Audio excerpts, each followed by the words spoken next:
And a special mention of Lorelei Oviatt, our Director of Planning and Community Development, whose vision is as much a part of this as anyone. Thank you, Lorelei.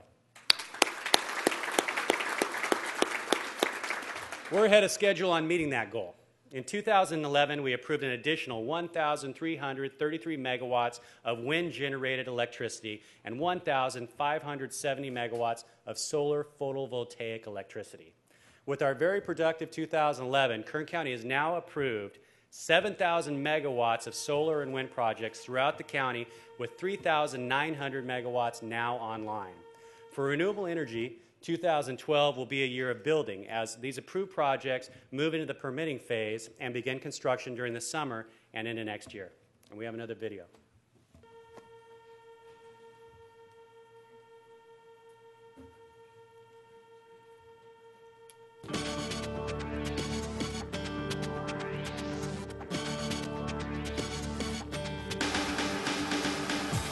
"306 turbines were permitted and constructed in 2011, and several new solar projects totaling more than $5 billion in potential investment are also on the drawing boards.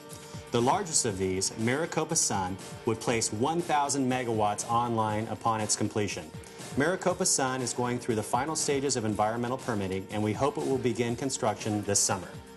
Even with the Southern California Edison Tehachapi Renewable Transmission Project nearing completion, we're doing such a good job of developing renewable power that we could very well face transmission constraints as our largest wind and solar projects come online over the next few years. To get ahead of this curve, Kern County is partnering with the cities of Lancaster and Pittsburgh, California, to develop a new 2,100 megawatt transmission line to carry electrical output from eastern Kern County's wind and solar generation facilities. To ensure a minimal footprint on the desert, the line will be built underground. Under the newly formed High Desert Power Authority, this line would benefit Edwards Air Force Base and could eventually serve as the platform to expand transmission into the Ridgecrest area and Naval Air Weapons Station, China Lake." How about a round of applause for all the private investors and county staff that are working on these projects? The county recognizes that these economic projects carry other impacts, so we have pre-zoned areas away from residential development where wind and solar projects will have less visual and traffic impact. And when we consider these projects, we understand that we need to balance the competing needs of new development with the rights of neighboring landowners and the need to preserve prime farmland. But as supervisors, we also know that the best social program is a job, and we need jobs in Kern County.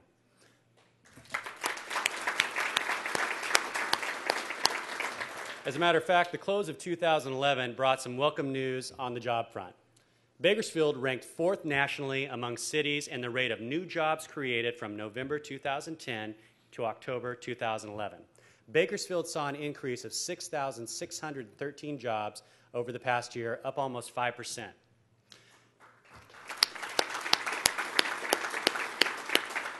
Strong prices for many crops propelled Kern County agriculture to another great year.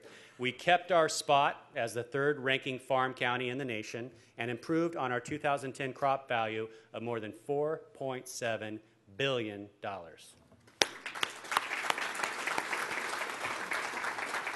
Construction employment in Kern County rose 7% between October 2010 and October 2011 as Kern gained 800 construction jobs. That 7% gain was the 2nd largest gain among California metro areas, topped only by San Jose. We ranked 32nd nationally among 337 metropolitan areas. Nationwide, nearly 150 metro areas lost construction jobs, so we're obviously headed in the right direction. When we do, if you feel it, just let it go. When we do turn the corner, our board wants to make sure that county services follow. During these past 3.5 years of layoffs, restricted hiring, and restricted purchasing, our departments have done just about everything possible to keep the impacts from hurting services to the public. Budgeting austerity and outstanding management have resulted in carryover balances to enable us to build on preceding years' budgets. That, together with strong oil prices, has yielded sufficient revenues for the board to restore some funding to many smaller and harder-hit departments. But reduced library hours and park maintenance, longer waits at veteran services, longer response time for law enforcement, thinner staffing at fire station, and huge caseloads for probation officers have been unavoidable as these departments are asked to absorb rising costs with the same or less money. When the economy does pick up steam again and begins to generate more local revenues, people have a right to expect that county services will recover. But that's harder to do when our costs continue to go up. For example, during the past 7 years, the county employee retirement contribution has risen from $50 million to over $200 million, even as the number of our employees has remained virtually the same.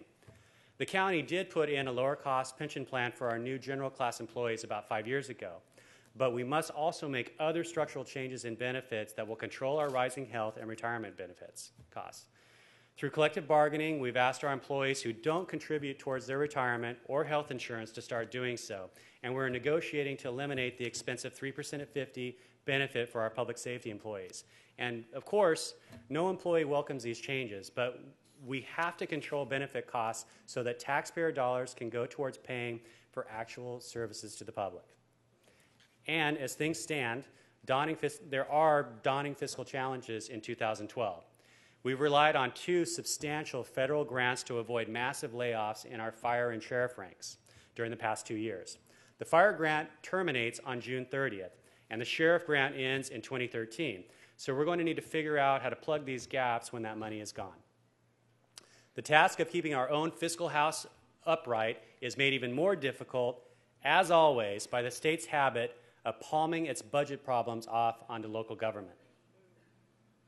The most serious state threat to our budget is the tide of non-serious, non-violent, and non-sexual offenders who now must be sentenced to county jail instead of to state prisons under the terms of Assembly Bill 109. And as these same types of state prisoners become eligible for parole, they too will become our responsibility. We put together a plan with our sheriff and probation departments to supervise and treat these offenders, but Kern and other counties are already swamped by far more criminals going into our local jails and far more parolees coming home from prison than the state projected. And the money to deal with them is simply not enough. We did recently get a 1-year reprieve from the mid-year state budget cuts dictating that counties must pay $125,000 for each juvenile offender housed at a state facility. We've asked local courts to send some of these offenders back to our custody, if we can find places to incarcerate and treat them. But whether they're at state or with us, it's another cost that we're going to have to absorb next January 1st, and that's going to be a tremendous challenge for us.